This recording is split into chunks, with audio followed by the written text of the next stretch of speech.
Ang Taj Mahal ay malalim na nakaugat sa maalamat na pag-ibig sa pagitan ng mughal na emperador na si Shah Jahan at ng kanyang minamahal na asawa na si Mumtaz Mahal.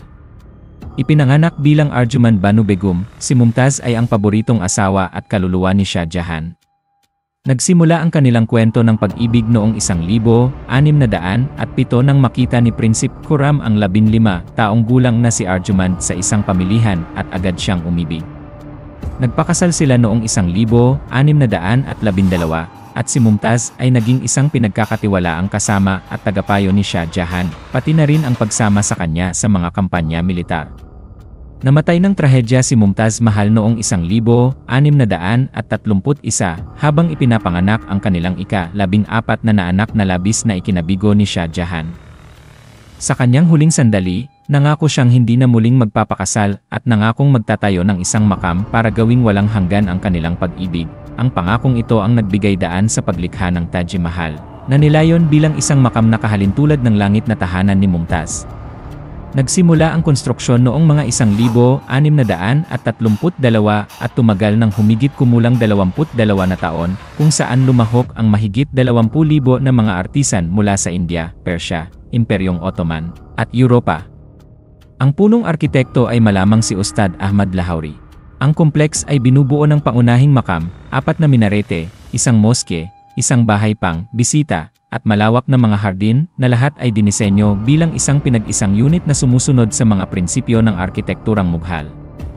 Ang puting marmol ay pinili dahil sa kanyang kadalisayan at mala-ethereal na ningning na sumasagisag sa pag-ibig at paraiso. May mga hindi gaanong kilala at mas kontrobersyal na aspeto ng kasaysayan ng Taj Mahal. Ayon sa ilang mga salaysay, ang lugar ay orihinal na isang Hindu na templo o palasyo na tinawag na Tejo Mahalaya, na nilimas at binago noong itinatayo ang Taj, kung saan tinanggal ang mga rebulto ni Shiva at pinalitan ng mga inskripsyong Islamiko at mga cenotaph.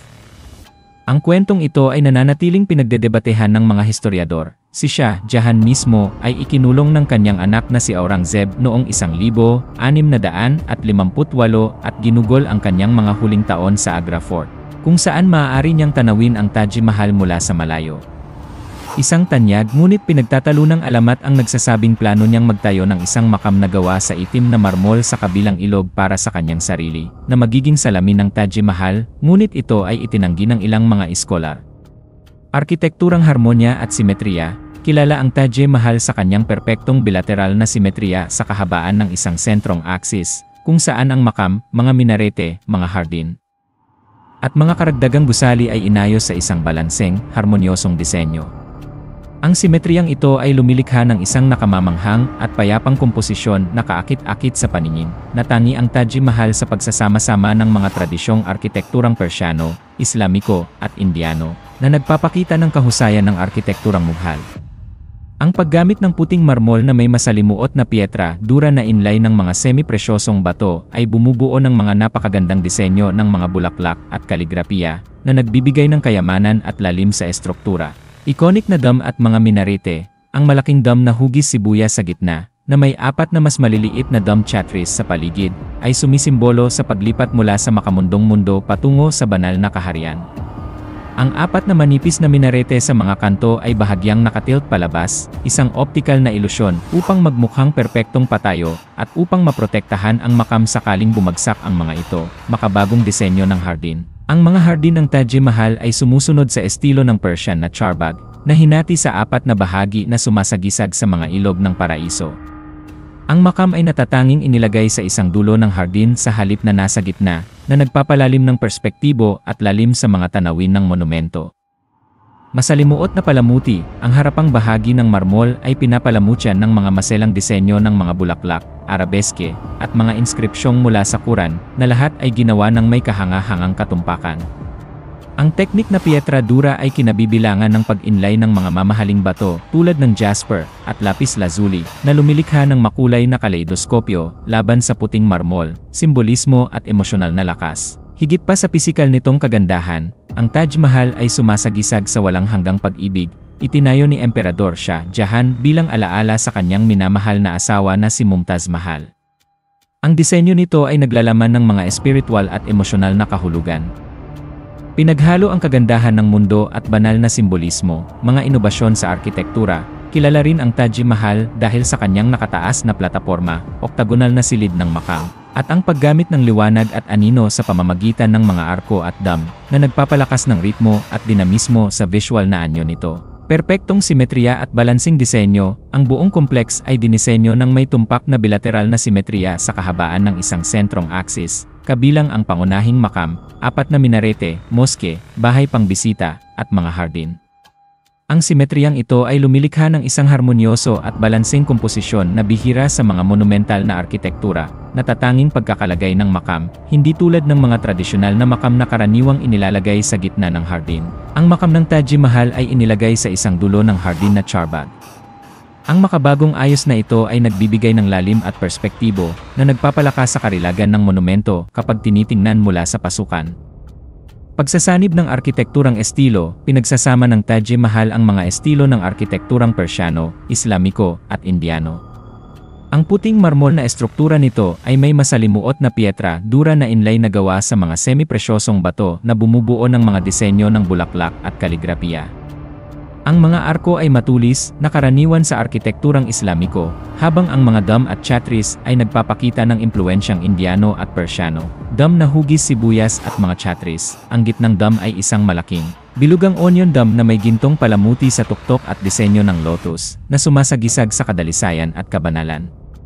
Napapalibutan ito ng 4 na mas maliliit na dam chatris, na kumakatawan sa paglipat mula sa makamundong mundo patungo sa banal na kaharian. 4 na minarete na may optical illusions. Ang 4 na manipis na minarete sa mga kanto ng plataporma ay bahagyang nakatilt palabas upang lumikha ng optical illusion na tila perpektong patayo ang mga ito at upang maprotektahan ang makam sakaling bumagsak. Ang mga minareteng ito ay nagbibigay din ng 3-dimensional na espasyal na perspektibo sa monumento. Nakataas na plataporma at oktagonal na silid ng makam. Ang makam ay nakatayo sa isang nakataas na parisukat na plataporma na may mga chamfered na kanto. Ang silid ng makam sa loob ay oktagonal, napapalibutan ng mga masalimuot na inukit na marmol na lattice screen at mayaman na pinalamutyan ng mga inlay na disenyo ng bulaklak, paggamit ng liwanag at anino. Ang disenyo ng Taj Mahal ay gumagamit ng ritmo ng pagsasanib ng mga solid at walang laman, mga concave at convex na ibabaw, mga arko, at mga dam na naglalaro sa natural na liwanag at anino, na nagbibigay ng dinamiko at kaakit-akit na visual na epekto. Ang ayos na ito ay nagpapahiwatig ng Pairi Daeza o pader na hardin, ang etymolohikal na pinagmulan ng salitang paraiso na kumakatawan sa isang walang hanggang banal na hardin. Hindi tulad ng maraming mga Islamic na makam kung saan ang makam ay inilalagay sa gitna ng hardin, ang makam ng Taj Mahal ay bahagyang na-offset sa loob ng layout ng hardin, na nagpapalalim ng visual na lalim at perspektibo kapag tinitingnan mula sa pasukan, na lumilikha ng isang dinamiko at espasyal na karanasan. Ang kompleks ng hardin at makam ay idinisenyo bilang isang makamundong bersyon ng mga hardin ng paraiso, kung saan ang yumao ay maninirahan magpakailanman. Ang presensya ng umaagos na tubig, luntiang greenery, at ang harmonyosong geometriya ng hardin ay nagpapalakas sa simbolismong ito, ginagawang isang mikrokosmo ng buhay pagkatapos ng kamatayan ang makam. Ang oktagonal na plano ng makam ay sumusunod sa Hasht-Bihisht o 8 sa paraiso na arkitekturang iskema, na sumasalamin sa paniniwala ng Islam sa 8 antas ng langit, na lalo pang nag-ugnay sa estruktura sa mga espiritual na konsepto ng kawalang hanggan at banal na gantimpala. Ang pagsasanib na ito ng makam at hardin ay natatangi sa arkitekturang mughal sa Timog Asya, at hindi karaniwang matatagpuan sa ibang bahagi ng mundo ng Islam, na nagpapakita ng kultural at relihiyosong kahalagahan ng mga hardin makam sa arkitekturang panglibingan ng mga mughal. Sa arkitektural na aspeto, ang pagkiling palabas na ito ay lumilikha rin ng isang optical illusion ng perpektong patayo. Kapag tinitingnan mula sa lupa, ang mga minarete ay mukhang tuwid at perpektong nakatayo, sa kabila ng bahagyang pagkiling nila. Ang ilusyon na ito ay sumasalungat sa natural na visual na distorsyon na nangyayari kapag tinitingnan ang matataas na estruktura mula sa ibaba, kaya't tinitiyak na ang monumento ay mukhang balansyado at marilag mula sa lahat ng anggulo.